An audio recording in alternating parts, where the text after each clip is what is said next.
স্ত্রীর স্বীকৃতি পেতে ২১ বছরের যুবকের বাড়িতে ৪২ বছরের নারীর অনশন। ফেসবুকের মাধ্যমে প্রেম, তারপর বিয়ে করে আবাসিক হোটেলে একান্ত সময় কাটানোর পর ওই নারীকে তালাক দেন যুবক। কিন্তু সেই নারী এবার যুবকের বাড়িতে এসে হাজির, করতে চান সংসার। বিস্তারিত থাকছে ডেস্ক রিপোর্টে।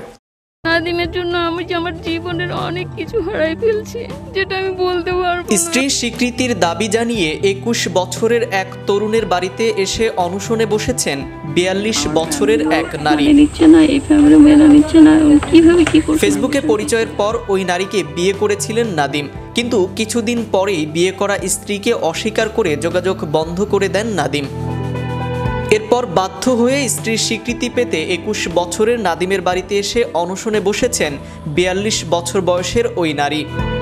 ১ বছর আগে সামাজিক যোগাযোগ মাধ্যমে ফেসবুকে নাদিমের সঙ্গে প্রেমের সম্পর্ক গড়ে ওঠে ৪২ বছরের এক নারীর। ২ সন্তানের জননী ওই নারীকে চলতি বছরের জানুয়ারি মাসে ঢাকার আজিমপুর এলাকায় এক কাজীর মাধ্যমে ২ লাখ টাকা দেনমোহরে বিয়ে করেন নাদিম সর্দার। বিয়ের পর ঢাকার একটি আবাসিক হোটেলে একান্ত সময় কাটানোর পর ওই নারীকে কুড়িগ্রামে পাঠিয়ে দেয় নাদিম। এরপর নাদিম ধীরে ধীরে ওই নারীর সঙ্গে যোগাযোগ বন্ধ করে দেয়। তবে হঠাৎ করেই গত বৃহস্পতিবার দুপুরে নাদিমের বাড়িতে এসে স্ত্রীর স্বীকৃতির দাবিতে অনশন শুরু করেন ওই ৪২ বছরের নারী।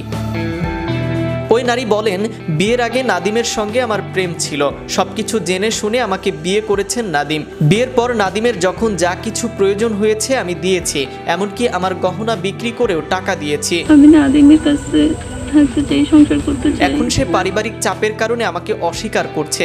আমি আমার অধিকার নিয়েই এ বাড়িতে এসেছি। আমি ওর সঙ্গে সংসার করতে চাই। আপনারা সকলে আমাকে সহযোগিতা করুন। বিষয়টি নিয়ে নাদিম সর্দারের মোবাইলে কথা হলে নাদিম বলেন, উনি ফেসবুকে আমাকে অনেক মেসেজ দিয়েছিলেন। আমি জানতাম না তার এত বয়স। আমি তার সঙ্গে সংসার করিনি। আমি তাকে তালাক দিয়েও দিয়েছি। নাদিম সর্দারের মা বলেন, আমার বাড়িতে আসা ওই নারীর আগে একটি সংসার ছিল। ওই সংসারে আমার ছেলের চাইতে বয়সে বড় 2টি সন্তান রয়েছে। এমন সম্পর্ক মেনে নেয়ার মতো না। তাছাড়া ওদের ডিভোর্সও হয়ে গেছে। এখন নতুন করে এই মহিলা কেন আসছে বুঝতে পারছি না। বিষয়টি নিয়ে পালং মডেল থানা পুলিশের ভারপ্রাপ্ত কর্মকর্তা মেজবাউদ্দিন আহমেদ বলেন, বিষয়টি আমি শুনেছি।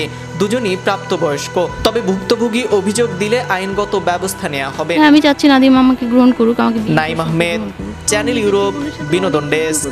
এই নাদিম করে আমার ফ্যামিলির সাথে অনেক যুদ্ধ করতেছি।